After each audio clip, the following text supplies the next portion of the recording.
Yo, what up? This is D-Night, and you're listening to the Pardon the Interaction podcast. My oh my, we've had so much going on. For starters, in case you missed it, we've got a new addition to the Par and Pie family, Tara Dublin. Make sure you go follow her on Twitter at Tara Dublin Rocks.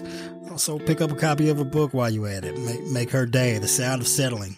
A very fun and interesting read compared to the things we talk about on this podcast.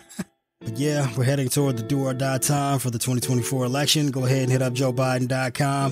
Get that man like $1 a month or something. Help his campaign staff up and get prepared to try and save our democracy. And make sure to grab like one other person you know and tell them about the podcast. Make sure they subscribe and tune in every single week. We got a lot of things coming up for you this year. We need all the support that we can get. So if you do your part and help us grow our audience, we'll do our part and help elect Joe Biden in 2024 and save American democracy.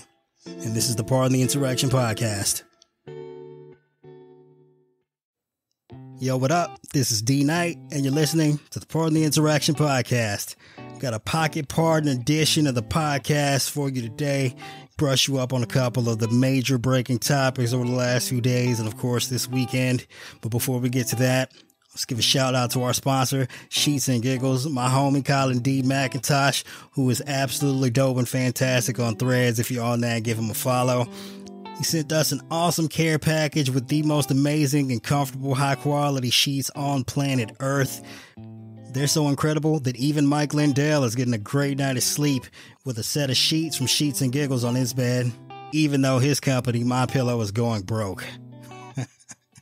So do yourself a favor and make sure you grab a set from sheetsandgiggles.com. And if you want a little discount, we've got some links in the show notes just for that. So make sure you check that out. I'd also like to say thanks to everyone who's newly subscribed to the podcast. Appreciate you so much. You all helped us shoot up to number 13 in politics on the Apple Podcast chart. So we appreciate you, as well as all of our longtime listeners. Y'all are the best. We appreciate your support. Thank you for tuning in every single week. You all inspire us to get at it every single week and just keep chopping wood. And hopefully we can do our part to help Joe Biden win in 2024. And fingers crossed we can keep our democracy. Speaking of democracies in turmoil, Israel fell victim to a massive terrorist attack from Hamas operating out of the Gaza Strip over the course of this weekend. There are reports of hundreds of dead Israeli citizens, as well as more than 1,000 wounded, and an unspecified number of people missing who appear to have been kidnapped by Hamas, including women and children. A horrific event. I know in terms of numbers, it doesn't quite seem like an event of humongous proportions, but relative to the U.S. population, this is their 9/11. So it's that serious of an event. It was a well-orchestrated and coordinated attack with a massive amount of rockets being fired from Gaza into Israel, along with a coordinated naval and land attack that obviously took months of planning and a sophisticated level of coordination, which is surprising given the fact that Gaza is highly monitored and surveilled by Israel and their military. The fact that Hamas was even able to pull this off in the first place suggests a huge counterintelligence failure on part of the Israeli government. Like, I don't understand. Like, this is the thing, you know, that Netanyahu went all in on, like put all his chips in the middle on the idea that he's the sole person who alone could prevent something like this from happening. So it's a huge failure on his part and those of his subordinates. Of course, you always have to wonder, given the authoritarian streak he's had here lately in trying to reform the Supreme Court there in such a manner that it has no oversight on his actions, that maybe the failure was intentional in allowing this to happen and putting Israel in such a dire position that he could use this as an opportunity to consolidate power even further, because obviously he's declared war on Hamas. And in case you're wondering, because I know you're out there listening, like I wonder what side D-Night is on. Is he on the side of Israel or is he on the side of Palestine? Well, for the record, I'm on the side of the people. I am on the side of Israeli citizens and Palestinians alike. It's super cliche, but I'm a man of the peoples. I, for one, believe that regardless of the dire situation that some Palestinians are facing in the region, that it doesn't give Hamas the right to terrorize the people of Israel or to attack the citizens or to take hostages or to take innocent lives. But I'm also not in favor of any level of retaliation on part of the Israeli government that results in the lives lost of innocent Palestinians and residents of Gaza.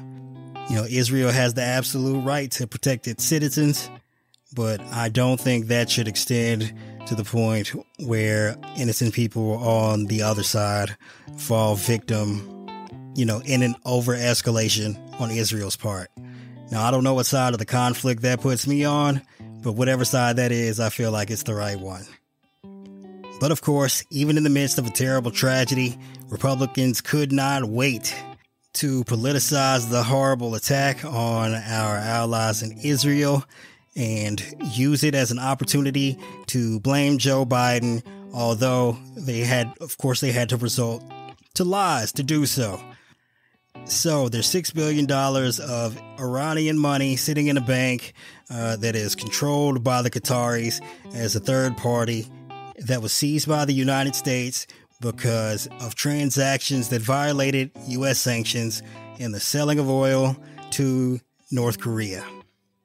That money was released to a third party in Qatar in order to be spent on humanitarian aid like food and medicine and such, as part of a deal that included a prisoner swap as well. And while in the hands of the Qataris, that money is overseen by the U.S. Treasury Department and can't be dispersed without their sign-off, and to date, $0 of that money has been spent. Yet Republicans could not wait to insinuate, outright lie and try to blame Biden by saying that money was used to fund the attack on Israel. It's outright lie, utter bullshit. It was a lie that was so outrageous and bad that even Fox's own Jennifer Griffin refuted it on the air and called it outright misleading. And I know what you're thinking. Wow, a Fox News host fact-checking Republican lies. Hard to believe. Well, the one thing you got to consider is Fox just recently lost $750 million in a lawsuit for spreading Trump's lies about Dominion voting machines, and they're currently being sued by Smartmatic as well, who's seeking an even larger settlement. And let's just say Fox News isn't looking to lose as much money to Smartmatic as the United States sees from Iran. And speaking of laying the blame at the feet of the unprepared, we have a drastic situation going on in the Middle East, one that requires an absolute level of clear and concise communication with our allies in the area. I would just like to note that because of Republicans in the Senate, we still don't currently have a confirmed ambassador to Israel. Oh, you say, that's fucking insane, isn't it? Well, not to mention that, but we also, thanks to one senator from Alabama, Tommy Tuberville, we've also failed to fill a number of vacant, high-ranking military positions. And one bonus fact, because Matt Gaetz managed to shitpost Kevin McCarthy out of his job as Speaker of the House because there's no confirmed speaker, we don't even know if the guy who's temporarily holding the job can receive fucking classified intelligence briefings. So yeah, we are unprepared politically, diplomatically, and militarily for a potential war in the Middle East. Republicans are more concerned with owning the libs than running the fucking government. Why anyone ever votes for these people, I have no idea. It's beyond me. And speaking of security failures, I'd like to point out that Trump was once responsible for compromising an Israeli spy who was attempting to embed with ISIS in 2017 when Trump first got in the White House because he couldn't keep his mouth fucking shut and couldn't wait to spread classified information to the Russians, putting our allies in danger. And of course, you know who the Russians are aligned with: North Korea, China, and Iran, and given that Republicans are claiming that Iran is responsible for financing Hamas to the degree that they were capable of engaging in this level of coordinated attack on Israel, well, look, Trump's in bed with Russia. And these motherfuckers are constantly in defense of Russia invading Ukraine. So I can't wait to hear their explanation for why helping to fund Ukraine's military defense against an unlawful invasion of their country is some sort of travesty, but yet sending aid to Israel, who militarily is facing no real threat to their democracy from Hamas. I'm sure they're going to have a perfectly good explanation for that.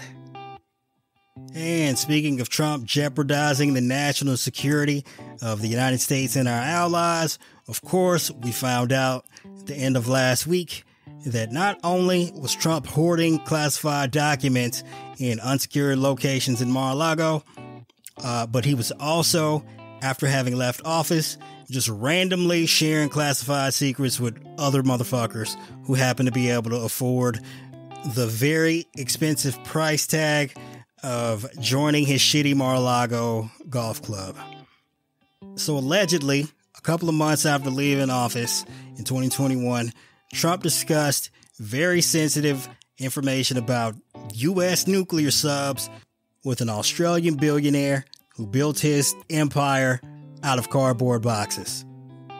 And while that may sound like some sort of absurd joke, I can assure you that much like the attack from Hamas over the course of this weekend is real. All right, I'm sorry, that was a bad pun. But of course, I know what you're wondering. Why would a guy who makes cardboard boxes need to know anything about U.S. nuclear submarines? Well, the answer is there's absolutely no fucking reason. So how did this even come about, you ask? Well, at Mar-a-Lago, the Australian billionaire Anthony Pratt was talking to Trump, and he brought up how Australia was looking to purchase some nuclear submarines from the United States. And of course, Trump, who is the most validation-seeking person I've ever seen outside of like a stripper on coke in Vegas, he couldn't wait to take the opportunity to try and show off and brag to this guy in an attempt to look smart and informed, I guess, even though, bro, you were the president of the fucking United States. You should be far more informed than you are. Couldn't wait to tell this guy about, one, the exact number of nuclear warheads that every U.S. nuclear sub is typically fitted to carry, as well as the exact range that our subs can reach in proximity to Russian submarines before our subs ping on their radar. Information that is highly, highly fucking valuable to our adversaries. And of course, Trump, when relaying this information to this guy, leaned in very closely as if to appear discreet. Well, how much discretion was involved in this incident? Apparently, the Australian billionaire proceeded to tell upwards of 45 people about the exact information that was relayed to him by Trump, including not only other foreign nationals, but members of the Australian government, as well as employees that he worked for, and who knows who the fuck else. And there's absolutely no way to know how many people who were present in Mar-a-Lago overheard this conversation or overheard this billionaire dipshit spreading the information around to other individuals. And, you can say, hey, who knows the veracity of the information Trump shared with this guy? Like, how accurate could it possibly be? Well, it was accurate enough, Jack Smith's team, to tell this dude to shut the fuck up and not tell anybody else. That's how accurate it was. Accurate enough. And I know you're thinking, like, well, how important could this be? It's very. Like, the uncertainty of our capabilities is what keeps our adversaries from acting and what keeps our troops safe. I mean, there's a literal saying about this. Loose lips sink ships. Well, Trump's inability to shut the fuck up could literally be out here sinking our subs. My God. Oh, and by the way, if you were wondering, yes, this counts as espionage. Yep, the dissemination of classified information to people who don't have the security clearance to receive it, especially in the case of foreign nationals. Yep, espionage. So lock his ass up. Hopefully this meets the statutory threshold for the death penalty. Thank God Trump reinstituted the death by firing squad before he left office, because he's a fucking genius. Of course, Trump hasn't been criminally charged for this, although he probably should, just given the nature of the dissemination. Like, I'm absolutely sure that after learning this information, the intelligence community at the National Security Council had to do a damage assessment of, like, what's the potential harm done by this disclosure of classified information. And I am sure that the conclusion they came to is exceptionally grave and unknowable, because this individual told 45 people. There's no telling who those 45 people told, and there's also no telling who else Trump told. So at this point, the only thing they can do to be reasonably responsible is to assume that this information has made its way into the hands of our enemies, and there's no telling what else Trump knows that he shared with other people that should have remained secret, because it's highly classified information, especially shit involving our nuclear arsenal. Like, there's no reason for him to talk to this shit about anyone. Like, this is why Biden, upon taking office, revoked Trump's access to daily briefings. There was no reason to share any sort of remotely sensitive information with this guy, because he can't keep his fucking mouth shut. And that was before Biden knew he had boxes of classified documents sitting there in the fucking bathroom. You know, his skiff at Mar-a-Lago included a toilet and a full bath. Oh. And it just reminds me, like, the entire reason that Trump managed to get elected in 2016 is because he ran his campaign in its entirety on the platform of build the wall and lock Hillary Clinton up because she was doing her job as Secretary of State over email. Like, oh my God, Hillary Clinton was doing her job over email, so you can't trust her with the nation's secrets. It's beyond insane. Beyond insane. And people still fall for his shit. It is remarkable level of just rationalizations that people will go through to continue to support this dude, even though he does everything that he's ever accused other people of doing. It's bonkers. Beyond wild. I don't understand.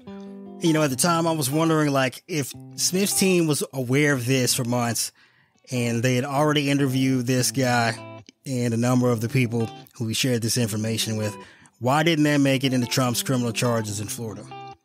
Well, I think one of the reasons is that, unlike with the documents that Trump stole and illegally retained, like, this was Trump sharing the information verbally. And with the documents, there's a special process involved in handling these documents, the SEPA process, where there may be a way that, even though the documents will be used in evidence at Trump's trial, thanks to the SEPA process, there are methods around disclosing the actual contents of those documents publicly.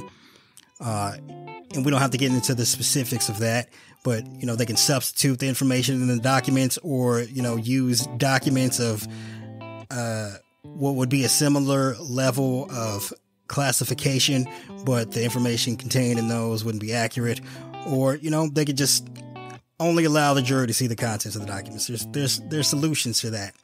But for this particular incident, it appears as though if DOJ were to charge him and wanted to prove their case, Pratt would have to testify, and he would have to, on the record, relay the information that he was told by Trump, therefore making it public, and therefore further jeopardizing our national security. So maybe that could be the possible reason why it wasn't included as part of the indictment against Trump, even though Pratt will be going on the stand to testify about this incident as a witness as to Trump's recklessness with classified information.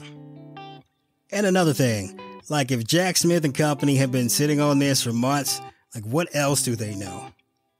It's a crazy thing to think about. Like, we have absolutely no idea what sort of damning information Jack Smith is sitting on, because this is fucking incredible. Like, this will put anybody away for a long ass time.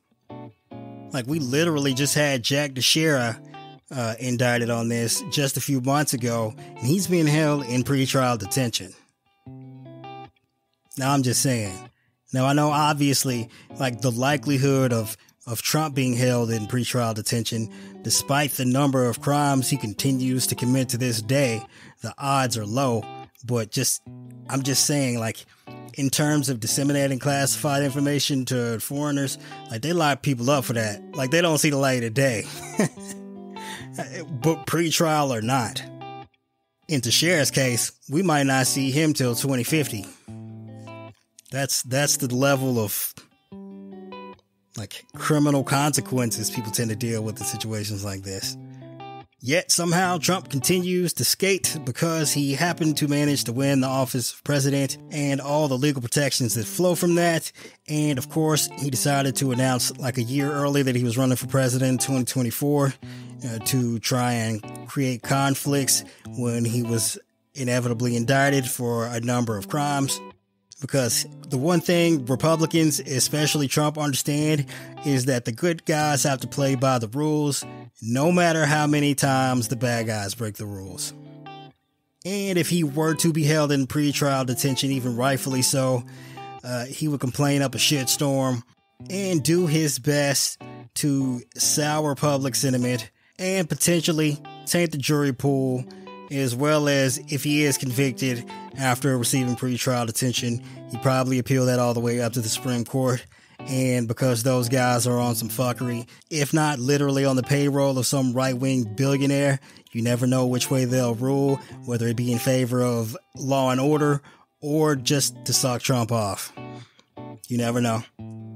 Speaking of right-wing Supreme Court fuckery, apparently there is some level of shame that these people will respond to because Clarence Thomas recused himself from a case involving John Eastman and his emails, because who was John Eastman emailing about illegally overturning the 2020 election?